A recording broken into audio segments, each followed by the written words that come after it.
ខ្ញុំសួរឯងម្ដងទៀតកាលពីឆ្នាំនោះពេលដែលខ្ញុំរបួសធ្ងន់តើពិតជាឯងដែលបានជួយសង្គ្រោះខ្ញុំមែនទេពិតណាស់គឺបងជាអ្នកជួយអូនបើគុំតែបានបង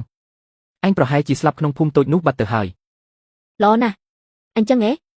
មនុស្សទុនជ្រាយដូចជាឯងសំបីតែកម្លាំងចាប់មាន់ក៏គ្មានផងតើឯងជូនខ្ញុំទៅដល់រាជធានីដែលនៅឆ្ងាយរាប់សិបលីបានយ៉ាងម៉េចអ្នកដែលជួយខ្ញុំបានចំណាយប្រាក់យ៉ាងច្រើនទិញអស់ដ៏ល្អបំផុតស៊ីហុងទៅ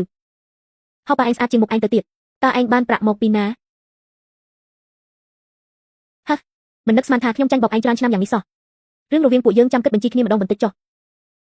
ចប់ហើយចប់បាត់ហើយនាងដឹងអស់ហើយតើនាងដឹងបានយ៉ាងម៉េចទៅមនុស្សស្អីគេហ្នឹងហ៊ាននិយាយថាខ្លួនឯងជួយគេទៀតតាមពិតទៅគឺលួចយកគុណសម្បត្តិអ្នកដទៃសោះពិតមែនហើយមិនក៏គាត់អត់ចេះខ្មាស់គេយ៉ាងហ្នឹងច្រើនឆ្នាំមកនេះចាយតែលុយត្រកូលយាយថែមទាំងលួចចិញ្ចឹមស្រីខាងក្រៅមនុស្សថោកទាបមែន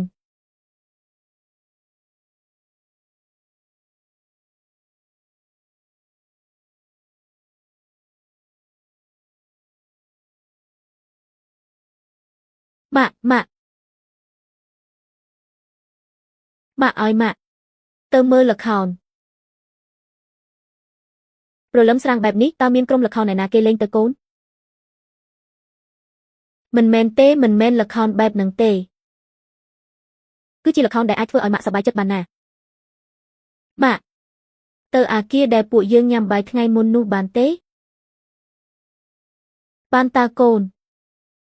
អាគារស៊ីទីងនោះគឺជារបស់កូននឹងណាជារបស់កូនមែនហើយចាជារបស់កូនកាលពីឆ្នាំមុនម៉ាក់បានផ្ទេរឈ្មោះវាឲ្យកូនរួចហើយមិនត្រឹមតែអាគារស៊ីទីងទេនៅមានទ្រព្យសម្បត្តិផ្សេងទៀតដែរចំពេលថ្ងៃនេះម៉ាក់នាំកូនទៅដើម្បីរើសអ្នកបម្រើដែលចេះក្បាច់គុណឲ្យកូនម្នាក់សៀវឈីវកុំគិតច្រើនអីឥឡូវនេះស៊ីស៊ីក៏ចាប់ផ្ដើមធំដឹងក្តីហើយអ្នកនេះម្នាក់ឯងប្រហែលជាមានញឹកខ្លាំងហើយកាលពីមុនខ្ញុំយកមុខស៊ីហុងទៅទើបមិនព្រមប្រើមនុស្សរបស់ភូមិគ្រឹះរហូតធ្វើឲ្យស៊ីស៊ីជួបគ្រោះថ្នាក់បែបនេះសៀវឈីវមនុស្សដែលជួយជីវិតខ្ញុំកាលពីឆ្នាំនោះមិនមែនជាស៊ីហុងទៅនោះទេតែគឺជាស្ដេចសឹកយានឈៀនសៀវត្រូវហើយគឺជាប៉ាថ្មីរបស់កូនអ្នកនាងអាស៊ីហុងទៅនេះពិតជាថោកទាបណាស់មុនពេលអ្នកនាងលេងលេះជាមួយវាខ្ញុំនឹងទៅស្វាគមន៍វាដោយកណ្ដាប់ដៃរាល់ថ្ងៃហ្មងមិនបាច់ឲ្យឯងទៅវាទេស្ដេចសឹកបានចាត់ការវារួចរាល់ហើយកាលពីលើកមុនឯងមិនបានឃើញទេអីត្រូវវាឡើងត្រង់ខ្លួនអស់ហើយម៉ាក់ប្រញាប់ឡើងទៅបើមិនអញ្ចឹងទេគឺមិនទាន់ពេលទេណា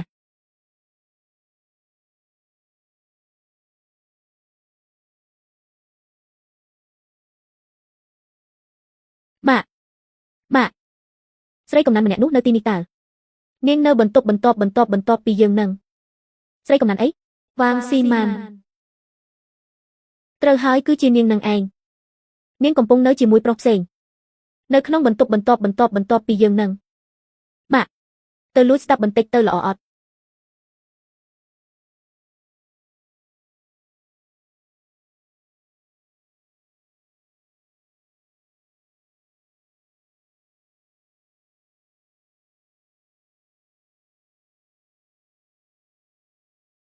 អូយព្រះអើយ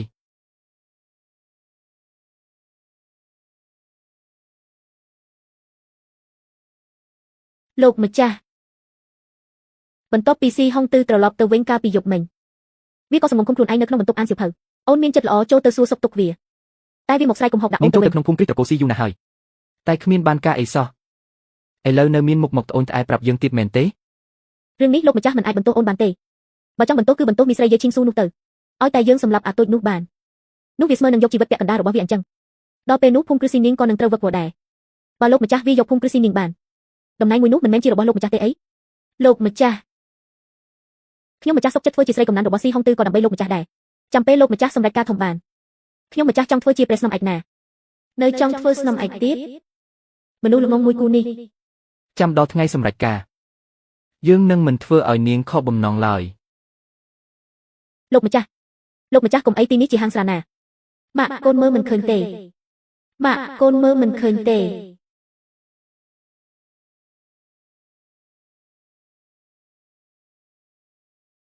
អ្នកស្រីគឺជាអ្នកស្រីវ៉ាងមែនទេគឺជានាងនឹងហើយនៅមានវិនឈួនវ៉ាងទៀតវិនឈួនវ៉ាងមិនមែនជាបុត្រធម៌របស់អតីតព្រះចៅអធិរាជទេអីហេតុអីក៏គាត់នៅជាមួយអ្នកស្រីវ៉ាងទៅវិញចុះស៊ឺយៀនមិនមែនជាស៊ឺយៀនជាកូនរបស់អាប៉ាកំឡៅតើអាស្ដេចវ៉ាងអីនឹងគ្មានសមត្ថភាពបង្កកំណើតទេគ្មានសមត្ថភាពបង្កកំណើតគាត់មានជំងឺមែនទេ មិនមែនទេជោគវាសនាគាត់គឺគ្មានកូនទេលើខ្លួនគាត់មានរបស់ម្យ៉ាងគួរឲ្យលេងណាស់ប្រហែលមកពីគាត់ធ្វើអាក្រក់ច្រើនពេកហើយផ្សែងខ្មៅលើក្បាលគាត់ចិត្តលេបត្របាក់គាត់បាត់ទៅហើយបើគាត់មិនមែនជារាជវង្សដែលមានបុណ្យបារមីជួយទេគាត់រស់មិនបានដល់ពេលនេះទេចោះបុកបរសកូមូជាស្អីទៅវិញអ្នកនាងពួកគេលួចបណ្ណាការអ្នកនាងទៀតហើយលើកនេះរឿងអីទៀតប្រហែលជាភ្នូបុកបរសទូទៀតហើយដឹងអ្នកនាងធំដល់វត្ថុក៏ហើយ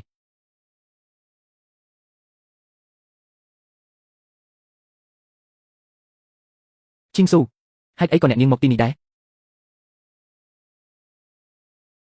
ម៉ាក់ទីនេះជាកន្លែងណាទីនេះគឺវត្តហូកម៉ាក់នាំកូនមកសុំយន់សេចក្តីសុខសុំពីអ្នកណាសូមសួរថាអ្នកស្រីគឺជាតកូយេហើយកុមារីតូចគឺជាតកូស៊ឺមែនទេខ្ញុំស្រីយេព្រះចៅអធិការមានការនិមន្តលោកគ្រូតូចខ្ញុំជាស្វាមីរបស់នាងពួកយើងមកទាំងគ្រួសារតែម្ដងដើម្បីចូលជួបព្រះចៅអធិការសូមអភ័យទោសផង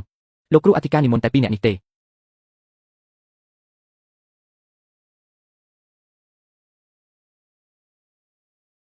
មិនក៏មិនទាន់មកទៀត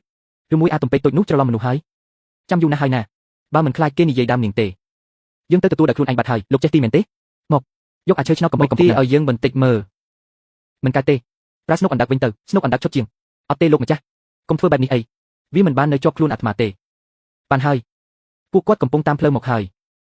ចិត្តដល់ឥឡូវហើយលោកម្ចាស់ជឿអាត្មាម្ដងទៅបានទេ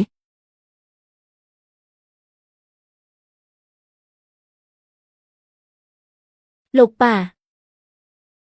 មិនមែនស្រឡាញ់ម៉ាក់ទេអីមិនក៏មកលួចក្បាច់គុណជាមួយអ្នកផ្សេងនៅទីនេះជីងស៊ូស៊ឺកុំយកច្រឡំអីណាប៉ាឃើញពួកកូនមកយូរពេកទើបឲ្យអាទំពេកមកនេះទីមើលថាដល់ណាហើយវាមិនមែនដូចអ្វីដែលឃើញនឹងទេស៊ឺលោកម្ចាស់ជាអ្នកបួសមិនអាចហាត់ក្បាច់គុណបានទេកូនអមតភពលោកម្ចាស់សម្លឹងកូនធ្វើអីហ្នឹងចង់ដណ្ដើមផ្លែឈើកូនមែនទេអត់ទេអាត្មាមើលកូនមិនសូវច្បាស់សម្លឹងមើលយូរបន្តិចទៅអូអញ្ចឹងទេអីកូនយល់ហើយភ្នែកមិនសូវភ្លឺមែនទេខ្ញុំតូចសាក់រលកវាបន្តិចបានទេរួចហើយចាក់របស់ខាងក្នុងចេញមកលើទៅមក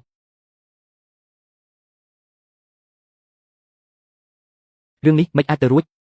អមតភពខ្ញុំតូចសាក់ម្ដងទៀតបានទេ